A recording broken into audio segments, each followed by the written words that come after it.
Welcome to the program. I'm Jeff Schechtman. Back in 2004, a full 12 years ago, my guest Thomas Frank published a book entitled What's the Matter with Kansas? In it, among other things, he looked at how a segment of the population was consistently voting against their own economic self-interest, that so-called culture war issues played to emotions that overtook their wallets. 12 years later, that trend reached its apogee with the election of Donald Trump. Therefore, it's important to remember that Trump didn't create the economic, class, and cultural divisions in America today. He merely successfully exploited them. Those trends, fed by changes in the very nature of work, technology, communications, global economics, have resulted in a society that is in many ways not recognizable from the America of yore. So the question is, given that we, the American people, played a role in creating this, do we have the power or the skills to put Humpty Dumpty back together again? We're going to talk about this with Thomas Frank. Like the Simon and Garfunkel song, Thomas Frank has spent years looking for America. He's the author of Listen Liberal, Pity the Billionaire, The Wrecking Crew, and of course, What's the Matter with Kansas? He's a former columnist for the Wall Street Journal and Harper's and was the founding editor of The Baffler. He writes regularly for The Guardian, and it is my pleasure to welcome Thomas Frank back to this program to talk about his newest work, Rendezvous with Oblivion, Reports from a Sinking Society. Thomas, thanks so much for joining us. Hey, Jeff, that was a very kind introduction. I really appreciate that. Well, it's a delight. I hope I can live up to it. Well, it's a delight to have you back. When we look at the state, the unrecognizable state of America today, is it really any worse than, for example, what we were going through 50 years ago at the height of the Vietnam era? Look, there is a visceral dislike of Donald Trump because he's such a vulgar ignoramus, and he's doing a lot of damage to to the government in Washington and to our relationship with our various allies. But he hasn't got. I mean, the Vietnam War. Remember something, Jeff? There was how many Americans were in that? 300,000. Yeah. I mean, we're talking about a very large conflict. He hasn't done anything like that yet, and the economy is so far doing really well. This is one of the weird little counterpoints to the era of Trump's idiocy is that unemployment is really down, and the economy seems to be roaring right now. Now, of course, it was in the 1960s too, but that all came to a crashing end very soon afterwards. But I don't think we're so. Seymour Hersh, the great investigative reporter, has just put out a memoir, and I was watching an interview with him. This is where one author watching an interview with another author, and someone asked him to compare Trump's falsehoods with Lyndon Johnson's. And he said, look, there's no comparison. Lyndon Johnson was basically lying us into a catastrophic war, and Trump hasn't done that yet. His lies are this kind of vainglory, he's but I don't want to minimize the guy's his folly. It's very dangerous what he's doing, and it's very stupid. And I don't think. Well, I don't know if it'll end well. I mean, who the hell knows? I just it pisses me off that I have to take this ride. That I have to sit in this roller coaster seat. And that's one of the interesting things about it is that we don't know how it's going to end because there is no philosophy behind it. There is no real ideology behind it other than stupidity in so many respects. So we can't say, as we might say with another politician, this philosophy will lead us down this road, and that's what history tells us, and that's where we go. There's no clear path to where, as you say, this ride is going. Yeah, he's just blundering along. I was reading about what he, all the ways that he antagonized the NATO allies the other day. And that's really bad and that's really stupid, but thank goodness, the Soviet Union doesn't exist anymore. So the main reason that NATO was there, is it's no longer such an emergency. I mean, to do something like that at the height of the Cold War would have been incredibly stupid. But he can say something like that and get away with it. Also, they can take it, so I'm not all that worried about it. But right. It is incredibly stupid. His trade wars, incredibly stupid. And by the way, I'm one of the guys that one of the stories in Rendezvous with Oblivion that I wrote in the spring of 2016. It's one of the stories leading up to the election where I said, you better look out for this guy. He's got something on the ball. And that thing that he had on the ball was when he talked about trade agreements, and the crowds would roar when he would denounce NAFTA and stuff. And I think he was right to do that. The problem is, he has no idea what is wrong with NAFTA. Right. He thinks it really was a free trade agreement, and so therefore we need tariffs to fix it. And it's like, you have misunderstood the whole thing. It's amazing. He based his presidential campaign on denouncing these treaties and these trade agreements, and now it turns out he doesn't know what he was talking about. Why is it, in your view, that no one, and the whole panoply of Democrats and even some Republicans along the way, have been so unsuccessful in countering him? Well, let's talk about the Democrats for the moment, because that's what I've been writing about for the last couple of years. Why have they been, as you mentioned at the start of the show, Jeff, I've been writing about right-wing populism for a really long time. And I think I understand it, and I think I understand what motivates Trump's followers. It's this sort of, he takes class-based grievances against the elite, against bosses, against whatever, people looking at their way of life crumble. It's a terrible thing, and you feel for them, and he redirects those grievances in a political direction, in the wrong direction. Okay, we know that. The question is, why have the Democrats been unable to stop this thing? And not just to stop him, but to stop George Bush before him, to stop Ronald Reagan before him, to stop they did stop Richard Nixon eventually. But they don't seem to get this, even though I've written about it many times, other people have written about it for years. It's a known phenomenon, but they don't seem to understand, and they don't seem to be able to do what is obviously necessary to stop it. Can I give you an example of what I mean? Please.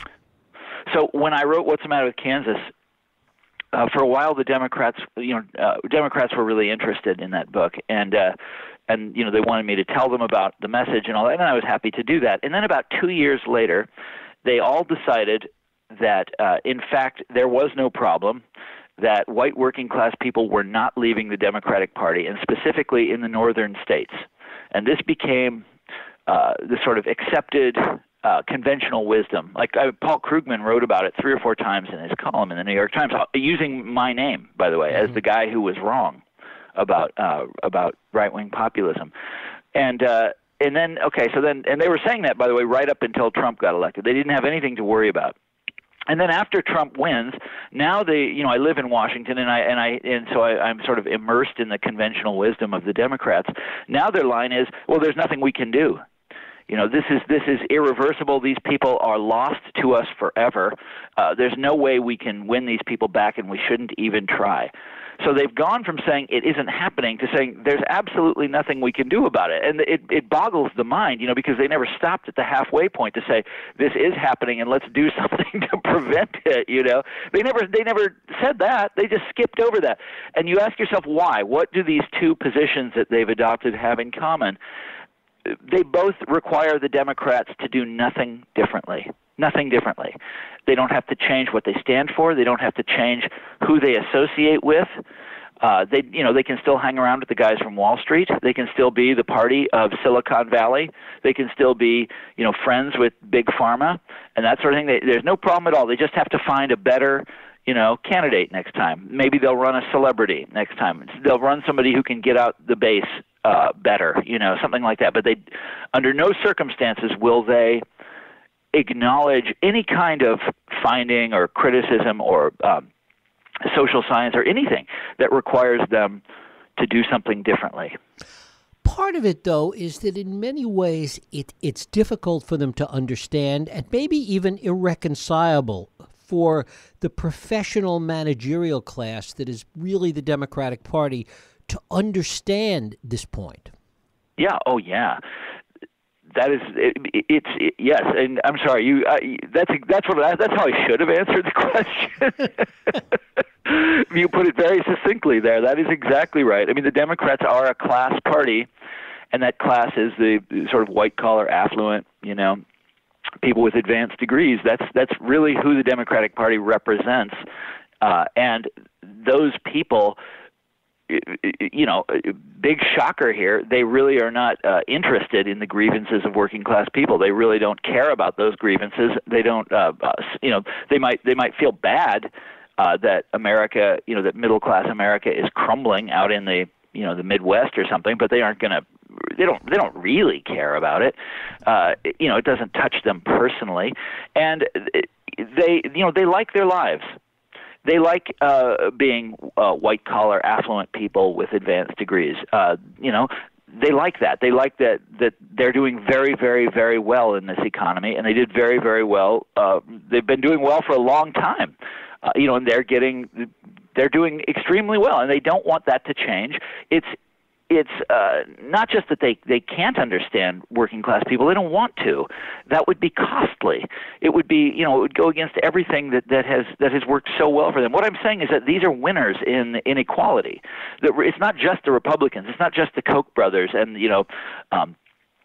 big businessmen who support the Republican Party. It's the leadership of the people who support the Democratic Party also have done very well from inequality, and they're not interested in calling that into question. And how do you reconcile that with what we're seeing some of today, which is a kind of radicalization and mobilization of liberalism, the likes of which we haven't seen in a long time?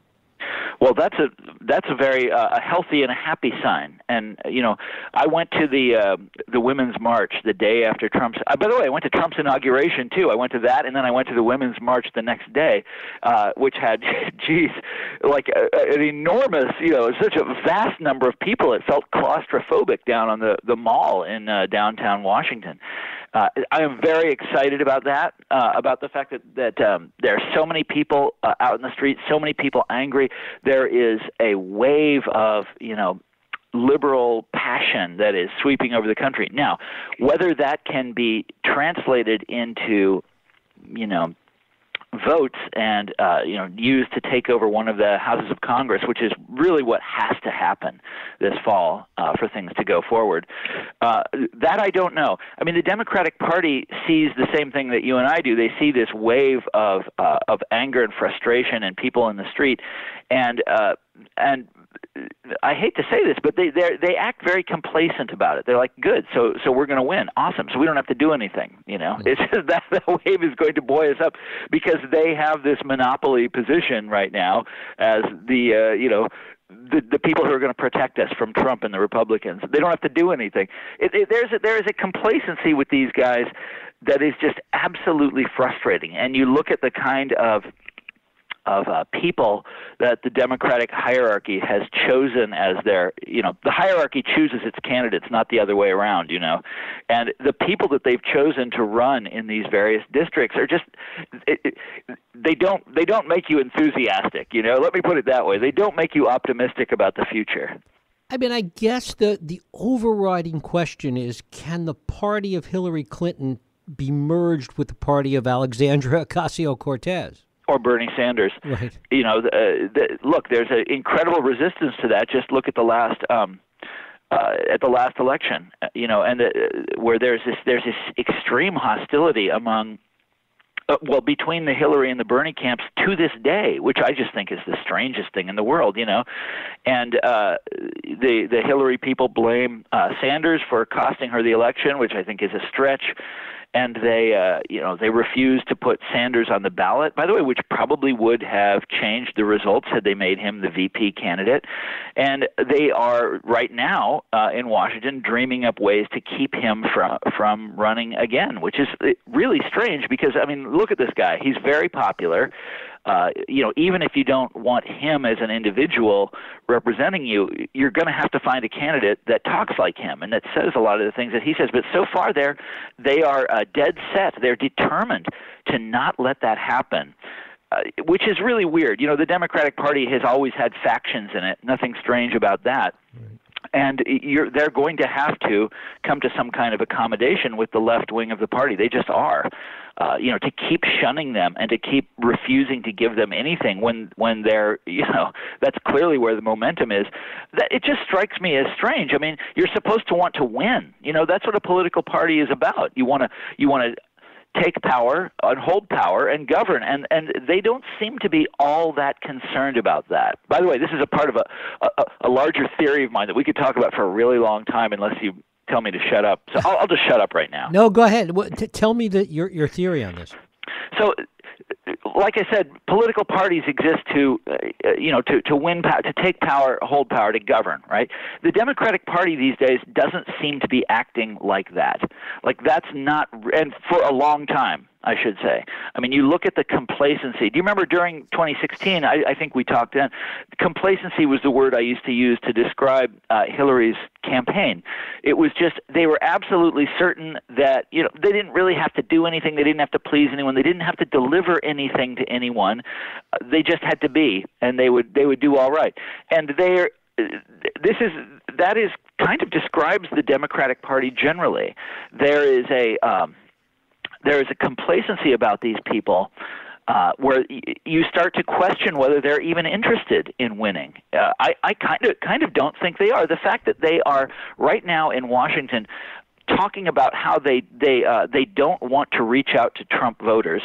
They don't want to reach out to people that they lost, who have gone from voting for Obama to voting for Trump. And in politics where you have a two-party system, there's only so many voters out there. You have to go out there and get those people back. That's what you have to do.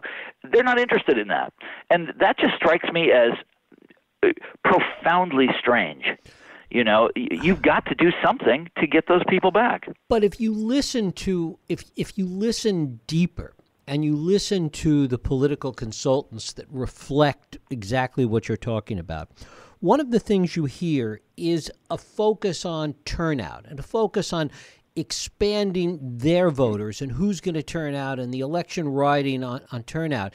And really what it is an extension of what we were talking about earlier, the professional managerial class, a very managerial approach to campaigns that is devoid of passion and ideology.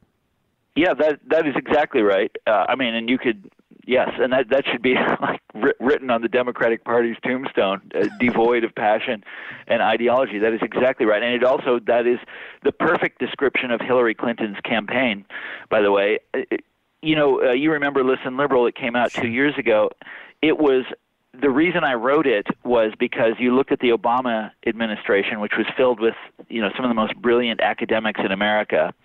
He had some of the smartest guys in the country running it, and yet they managed to, they didn't do it right. They didn't play it right. Inequality got worse. Nobody took the bankers to task. They didn't do what they said they were going to do, and the result is Donald Trump. And so the theme of that book was the failure of government by experts.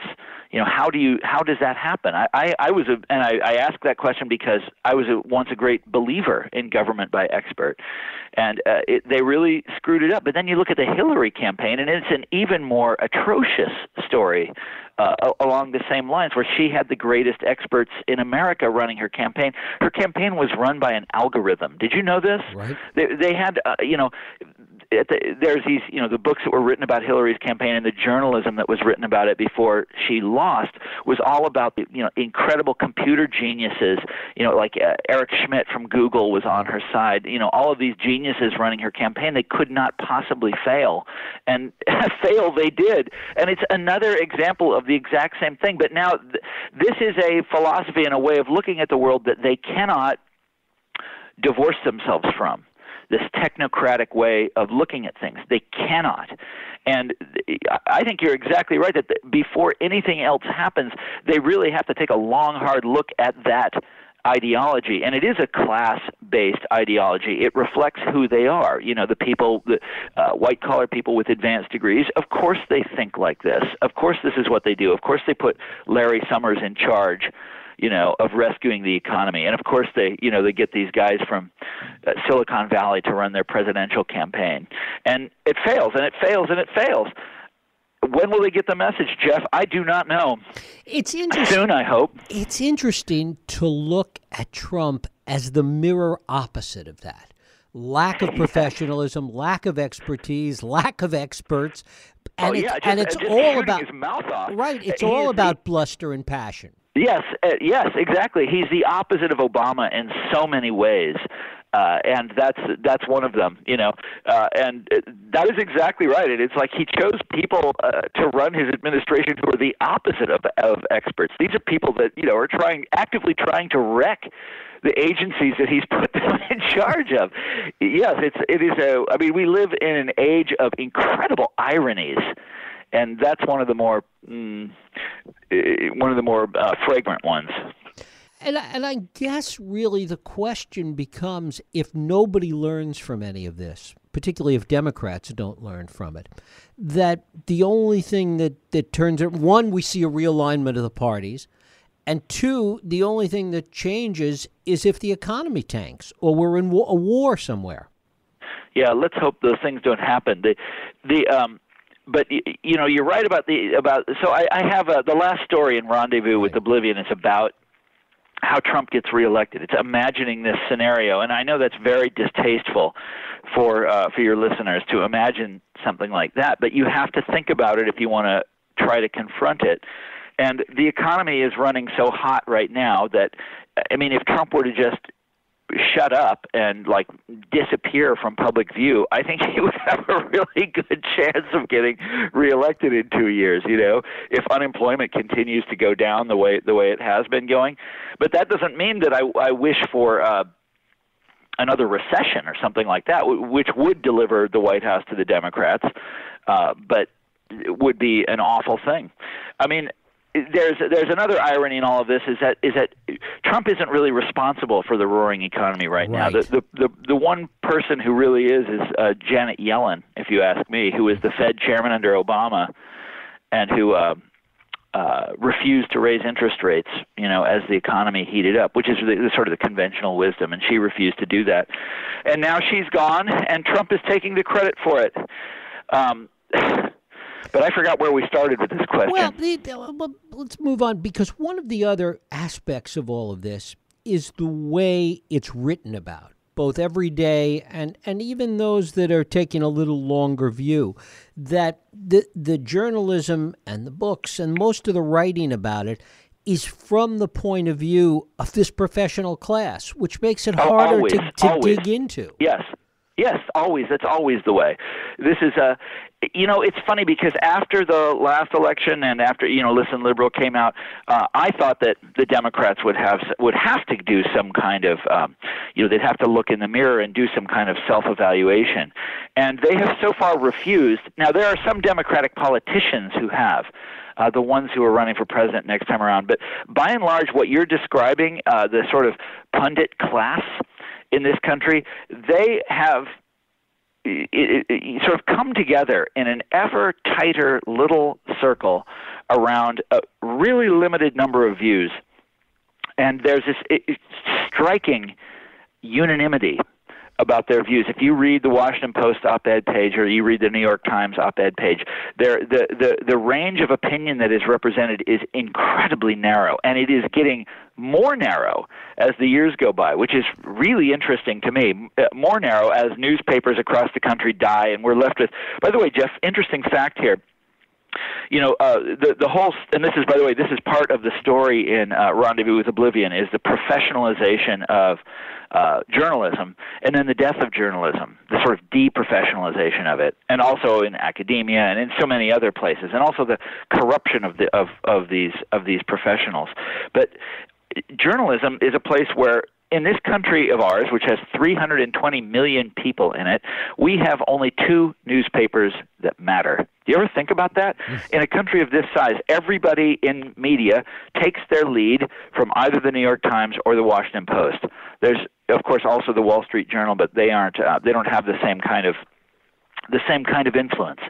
And so you're talking about essentially an opinion cartel. I mean, it's just eensy-beensy, tiny little circle of people. They all know each other, and this is who gives us the opinions for the world, or for the whole country, I should say. And the fascinating thing about that is the internet, was supposed to explode all this, into a million pieces. But it feels to me sometimes like the opposite thing is happening. Like the opinions are the realm of the permissible is becoming smaller, not greater, and more narrow and more professional class oriented. I mean, when was the last time you saw a newspaper column written from the perspective of working class people? By the way, that used to be common in this country. That's like Mike Royko, was famous for that. Jimmy Breslin. Those with, yeah. Jimmy Breslin, there's another one. Yeah, that is completely gone. The New York Times and the Washington Post are obviously, these are professional class newspapers. These are newspapers for white-collar people, for very affluent readers, and that's who they're aimed at, and that's who they speak to, and that's who writes for them, and that is who they are. And that is like opinion is more dominated by that group than ever before. Which comes back to, as we move to the end of this, it comes back to some of the ideas in What's the Matter with Kansas, which is that this is not as much about political ideology as it is about class at the end of the day. Yep. You have figured me out, sir. That is the secret ingredient of all my books, is that I take class seriously. And if you ask me, class is a really, really important ingredient in politics and in how people behave and how people perceive the world. However, that said, it is very difficult for Americans, commentators, politicians, the sort of world of public opinion, or of people who write for the it's very difficult for them to talk about class. Class is a tricky and hard, and they think a slightly offensive concept. But that is exactly right. And you see, that basically what the culture wars are about is what I wrote in What's the Matter with Kansas. The culture wars are about taking class grievances and expressing them in some non-economic way.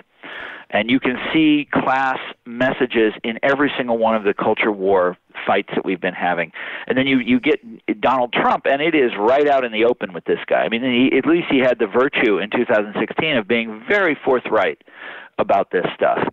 And on it rolls. Now, I want to. I know we're out of time here, but I want to end with this thought. The culture wars are exhausting, and they tire me out, and they're so dumb, and I wish they would go away. And they're starting up again. Trump fighting about the flag with the NFL, Trump fighting with the liberal media, Trump fighting with this elite and that. It's like we're back to 2007. It's like nothing has changed. And I just think about the fantastic opportunity that we as a country had to put all of that behind us in 2008 and 2009. When you're in an economic crisis, the culture wars don't matter anymore. And we had this gifted, young, smart president, Barack Obama, who everybody thought was going to be the next Franklin Roosevelt, and could have, had he acted forcefully, I think, could have given us a situation where the Democratic Party, a sort of reinvigorated, changed Democratic Party, ruled for 60 years like Roosevelt's Democratic Party did. And Obama didn't do that. And now, the economy is recovered, and we are right back to where we started, as though nothing happened at all. And it is just so massively frustrating to me. And what's worse, and I think maybe it explains so much of the partisan divide today, is that when the debate was about issues, when the debate was about ideology, when the debate was about ways of seeing things politically, that you could try and find common ground, that you could try and find compromise. But when the debate is about class, there is no compromise. Yeah, but that's right. That is kind of a striking perception. You're right. The sort of professional class Democrats are absolutely unwilling to acknowledge the legitimacy of some of the concerns of Trump voters, which is shocking. But Jeff, there was a time in this country when, of course, we had to compromise. We had strong unions. You had to take their opinions into account, and you had to give them, something. You couldn't just go along ignoring the wishes of working class people. But nowadays, we feel like we can. We feel like they have no standing, to demand anything. And that is a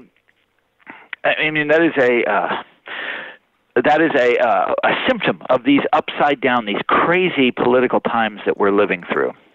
Thomas Frank, his new book is Rendezvous with Oblivion, Reports from a Sinking Society. It's just out from Metropolitan Books. Thomas, always a pleasure. I thank you so much for spending time with us. Oh, the pleasure was all mine. Thank you.